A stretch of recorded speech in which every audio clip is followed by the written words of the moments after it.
Number one is demand that they take responsibility for their own actions and failures. Now, notice I didn't say demand they take credit for their actions. There's a huge difference. You want them to take responsibility. Now, if they deserve credit, okay. Chances are they don't deserve credit, but they're going to take it anyhow. Well, deny that to them, but don't deny to them responsibility for when they screw up. We got 11 of these, and I saved the best for last, number 11. But these are ways to make narcissists lose their minds. Why would you want to do that? Well, I don't. What I want to do with a narcissist is I just want to get away from them. I want them out of my life. I want them to forget that I ever existed as if they never knew me. But you can take this list one of two ways. You could take it, all right, I want to make the narcissist lose his mind or her mind. But keep in mind, when you do that, you may be triggering a fight that would go on for who knows how long.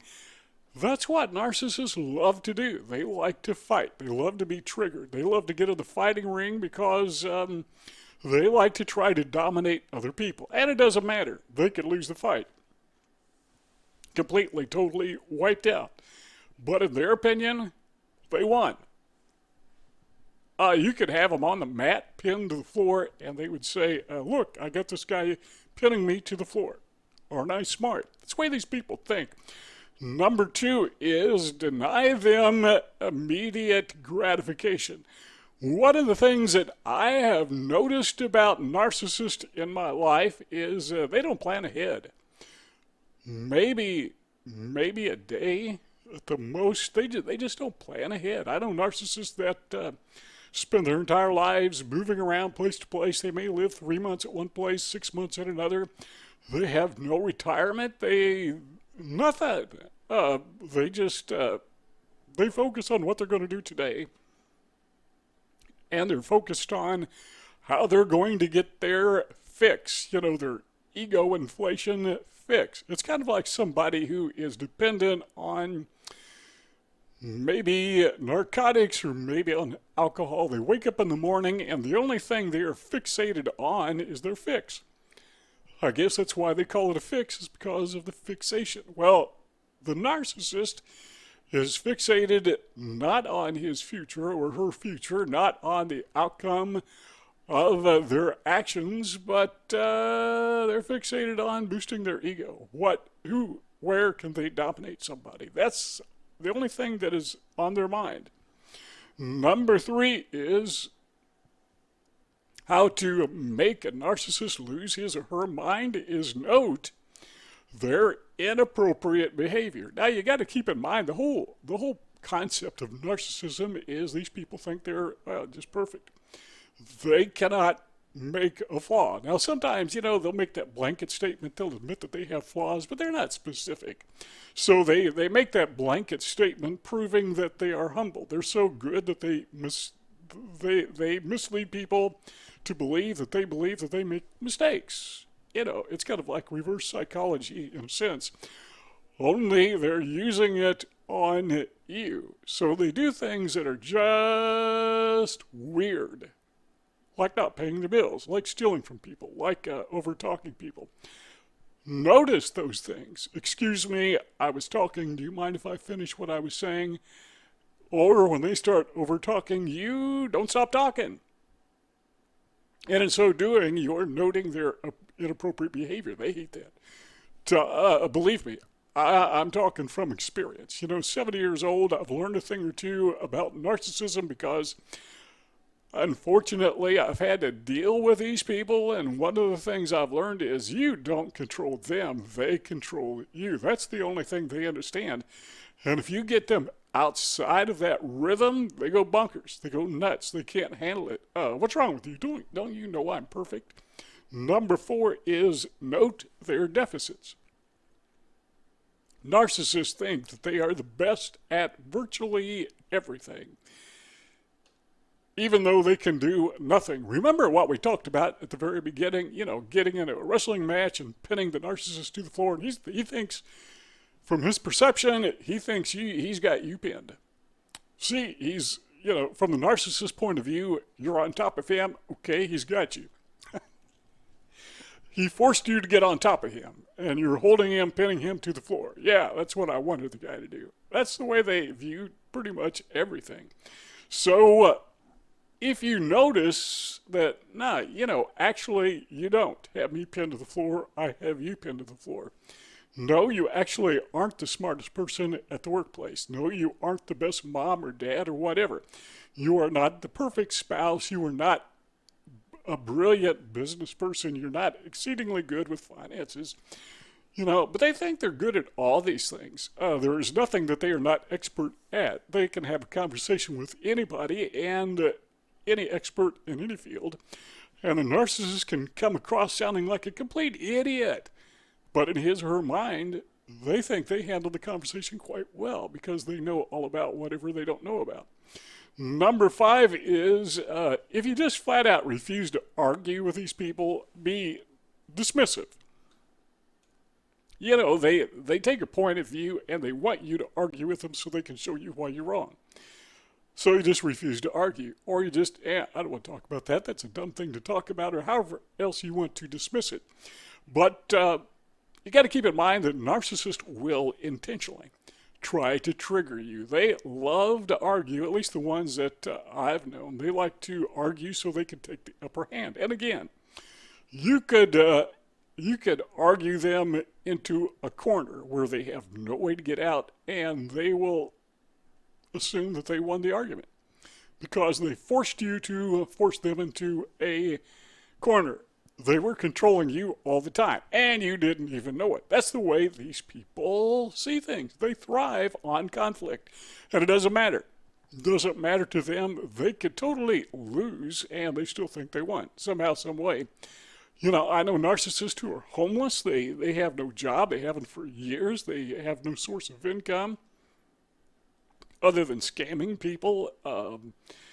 They thrive on feeding their egos. That's it. They're dependent on getting supply for their egos. That's all. And as far as they're concerned, arguing is a good way to do that because, you can't out-argue them. You can't out-debate them. They don't know how stupid they are. They're so stupid some of them, they're so stupid they don't know how stupid they are.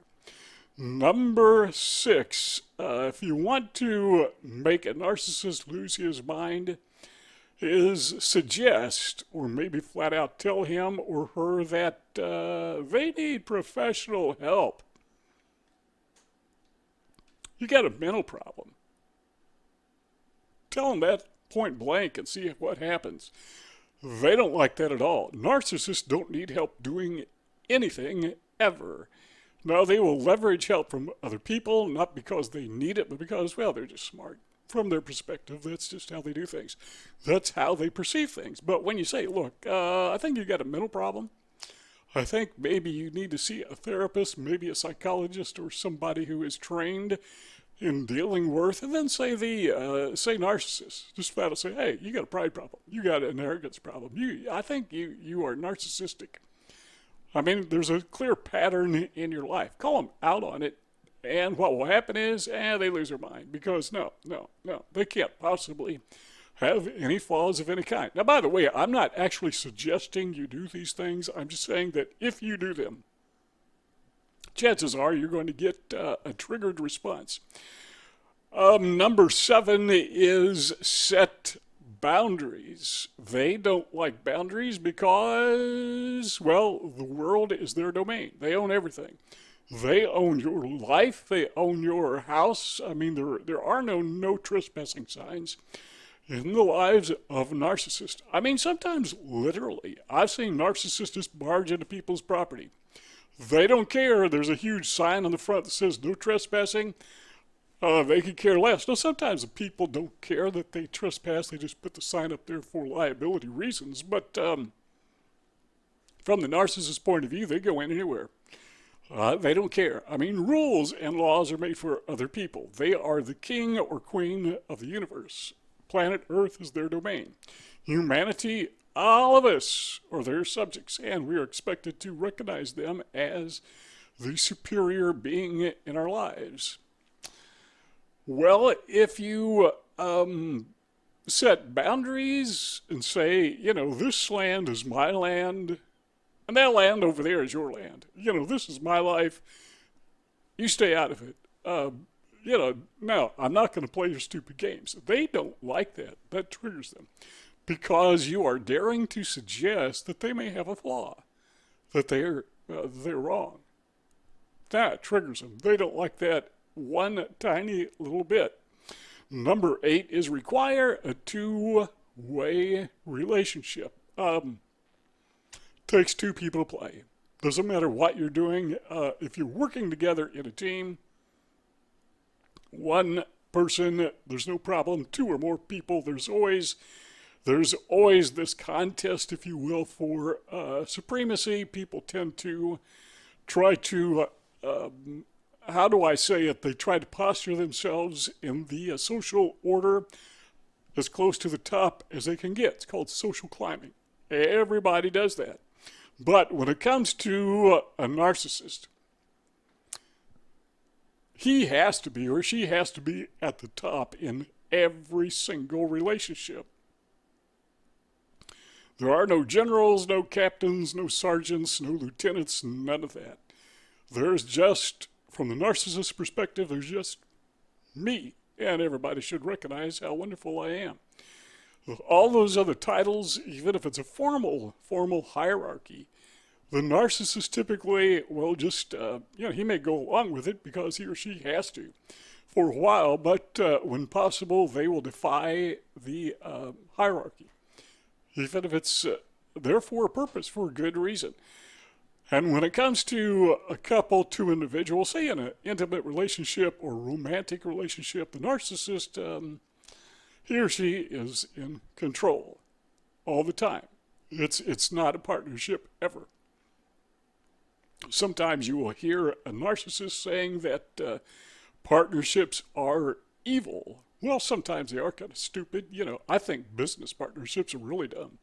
That's why I never get involved in them. If I do business with somebody, it's not a partnership, never ever. We may work together, team together, but we're not going to go into business together because that doesn't work. My experience, some people it works for, by and large, it doesn't work for. But they don't understand that they can't have any kind of relationship that is two-way. That is give and take. They got to be in control all the time. Number 9 suggests that they may lose control of your relationship. Maybe not suggest it, but just tell them, you're going to lose control. I'm not going to be dominated by you anymore. Or better yet, just deny them control. No, we're not going to do what you say. We're not going to go where you want to go. We're not going to do what you want to do. I'm not going to eat what you want to eat. I'm not going to think what you want to think, nor am I going to think the way that you think. Just go down the list and deny them access at every point. You do not have access to me, to my life, to my thoughts, to my behaviors, to my diet, to my love relationship, and you're not going to tell me how to take care of my pets. I mean, they got to tell you how to do everything, if they think of it. Deny them access. Not only suggest that they may lose control, but just take it away from them. Number 10 is leave them. Just walk away. This, I think, is the single best strategy. It's not always possible. If you're married to somebody or if you're related to them and you can't break away, if you work with them, if you're going to quit every job because you confront a narcissist, you're going to be unemployed because these people are everywhere. You quit this job because there's a narcissist, and you go to the other job, and guess what? There's another one. Maybe more than one, could even be worse. So sometimes you can't get away from them, but when you can, when possible, distance yourself as far away as you can. But if you must deal with a narcissist, minimize. Just my opinion. This is what I've learned in my life. You have your opinions. I've got mine. Not professional advice.